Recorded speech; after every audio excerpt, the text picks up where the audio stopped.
contos e sustos.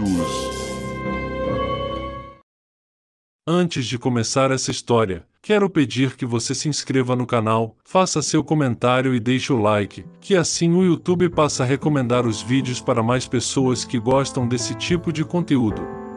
Então pegue a sua pipoca e o seu refrigerante, e vamos para mais um relato de arrancar os cabelos. Foi um início de dia muito triste, aquela manhã de 14 de outubro, na casa do seu Zé Gustavo, mais conhecido na região como Zé do Pequi. Seu Zé era cabra vivido, muito trabalhador e homem honesto, como todo cidadão de bem que vive nesses povoados desse nosso Brasil. Um moço sempre verdadeiro nas histórias que contava quando estava nas rodas de amigos. Eu sempre gostava de ir até a casa do seu Zé do Pequi nos fins de semana, justamente para ouvir suas histórias super fantásticas, embora eu soubesse que de vez em quando ele exagerava nos seus relatos, mas era um ser humano de uma simpatia inigualável.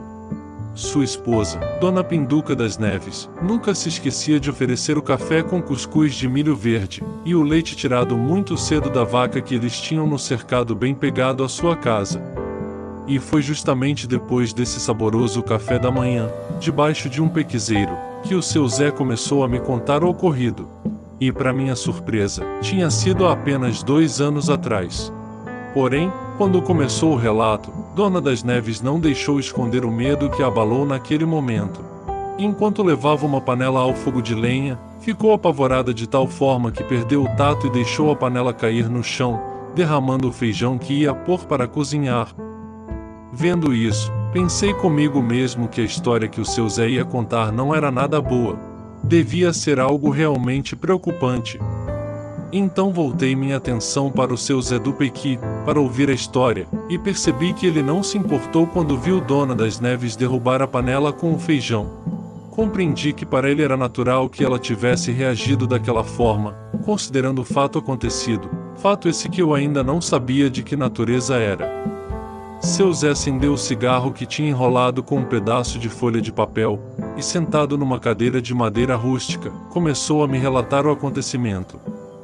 Ele disse que tudo aconteceu quando ele vinha da roça, já no cair da noite, por uma estrada que ia dar numa pequena vila de casas que ficava por trás de um morro perto dali. Segundo ele, essa estrada era um atalho para chegar mais cedo em casa, pois o outro caminho tornava a viagem bem mais longa. E nesse dia ele trazia nos ombros um saco cheio de milho verde, o que tornava uma viagem longa mais cansativa. Além do saco cheio de milho, seu Zé trazia também um cofo a tiracolo, e dentro do cofo o facão de roçar mato, que ele fazia questão de manter sempre bem amolado, afiado na pedra. Em outras vezes que ele tinha passado por essa vila, via quase todos os moradores sentados nas portas de suas casas, conversando e contando histórias até um pouco mais tarde da noite. Era um hábito costumeiro de todo mundo por ali, e depois todos entravam para dentro de suas casas para dormir. E a noite inteira reinava uma tranquilidade maravilhosa. Mas nesse dia, pela primeira vez, seu Zé disse que só viu 2 pessoas no terreiro de uma das casas da vila, e conversavam de uma forma meio estranha, como se estivessem discutindo algum acontecimento. Ele se aproximou e deu boa noite, pois o sol já tinha se escondido no poente. Um homem se virou e respondeu, e em seguida perguntou se ele não tinha visto alguma coisa na estrada quando vinha da roça. Seu Zé disse que respondeu: "Não, compadre, não vi nada. Aconteceu algum descontento na rua? Quando eu passava eu via o pessoal nas portas, e hoje eu vejo só vocês aqui." Seu Zé disse que o outro homem respondeu, dizendo que naquela noite a rua ia estar deserta, pois o povo não ia se atrever a sentar no terreiro e contar as histórias como faziam antes. Então ele perguntou por que isso ia acontecer. Eles responderam que era por causa da aparição na noite anterior, que assombrou todo mundo na vila, quando os cachorros se juntaram e saíram correndo atrás do bicho até subirem o morro. Depois disso os cachorros voltaram, mas ficaram a noite inteira latindo, e sempre correndo de um lado para outro da vila, como se estivessem vigiando o lugar.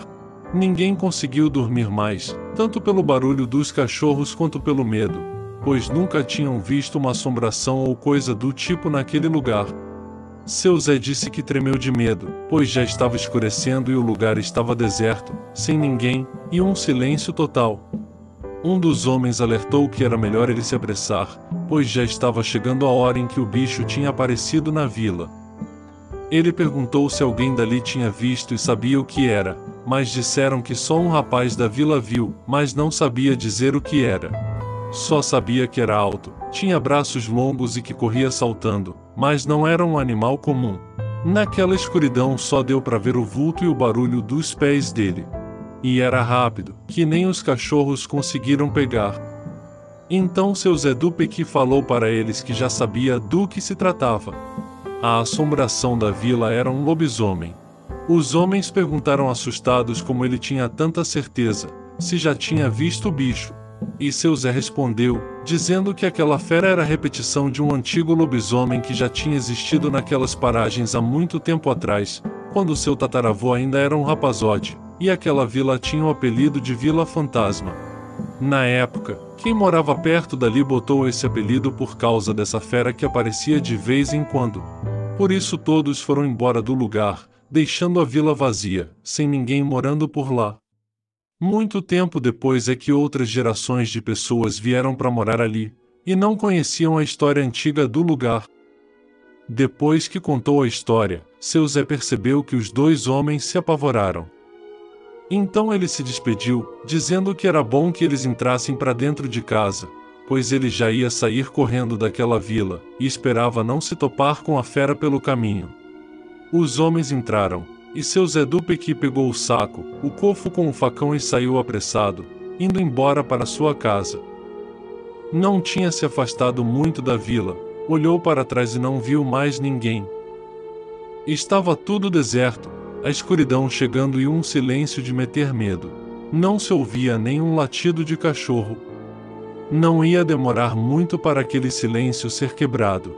Ele conhecia bem todas as manias da criatura. Lembrou dos tempos em que a vila era chamada de Vila Fantasma, e da luta que seu avô teve com um lobisomem na época, naquele mesmo lugar. Ele era pequeno ainda, mas lembrava bem daquela noite de lua cheia, e de como ficou seu avô, após ser atacado e mordido pela fera. Ele conseguiu arrancar fora a cabeça do bicho com um único golpe de facão, mas não se livrou da maldição da mordida.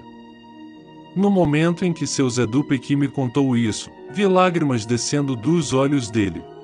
Foi muito emocionante, e eu já sabia a consequência dessa luta entre o avô de seu Zé do Pequi com o lobisomem. Dizem que quem é mordido pela fera, livra a pessoa que se transforma, mas assume o lugar dela e passa a se transformar nesse bicho. Seu Zé continuou a história, dizendo que depois daquele dia, seu avô desapareceu e nunca mais foi visto. Todos os moradores iniciaram uma busca pelas redondezas, levando os cachorros para farejarem nas estradas e nas matas, mas nunca encontraram o homem. Enquanto ele se lembrava desse tempo difícil, de repente um grito quebrou o silêncio da noite. O susto foi terrível, e seu Zé chegou a tropeçar, quase derrubando o saco de milho que trazia nos ombros. Em seguida ouviu os latidos dos cachorros, que começaram bem longe, lá na vila, mas parece que vinham em direção a ele pela estrada. Seu Zé disse que se apavorou nessa hora, e não sabia o que fazer naquele momento. Tinha certeza que era a fera, e os cachorros estavam atrás dela e vinham em sua direção. De repente ele teve a ideia de cortar rapidamente umas varas, de aproximadamente 50 centímetros, e fez nelas umas pontas bem finas. Começou a enfiar as varetas pela estrada, pois podia ser que a fera se ferisse em alguma e resolvesse se desviar, entrando no mato e pegando outro rumo.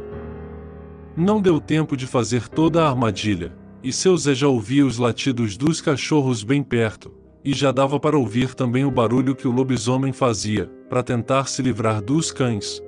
Não tinha mais o que fazer, já estavam muito perto. Se continuasse ali, não ia escapar, mesmo que os cachorros o ajudassem.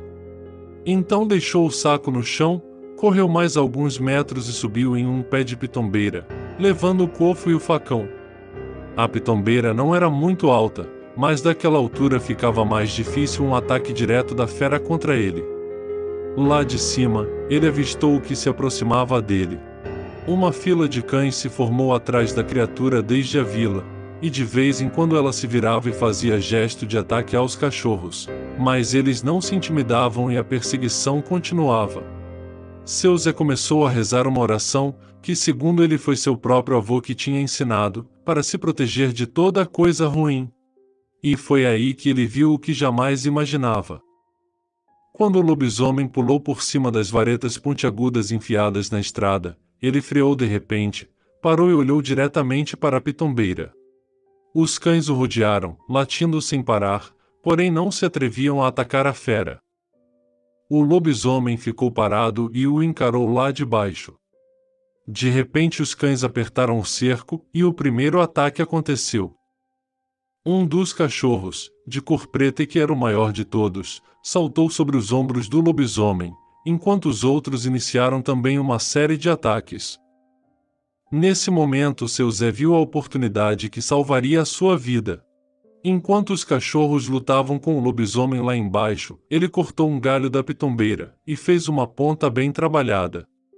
Enquanto fazia, ele percebeu um dos cachorros gravemente ferido, e teve medo que os outros recuassem por conta disso. Para sua sorte, os cães continuaram o ataque. Foi quando seu Zé resolveu pular de cima da pitombeira, com o facão em uma mão e o galho pontiagudo na outra. O golpe foi certeiro. O galho cravou na nuca do lobisomem, e esse caiu no chão, enquanto os cães continuavam a atacar a fera. Seu Zé não perdeu tempo, e saiu correndo na estrada escura em direção à sua casa, deixando para trás tudo o que levava.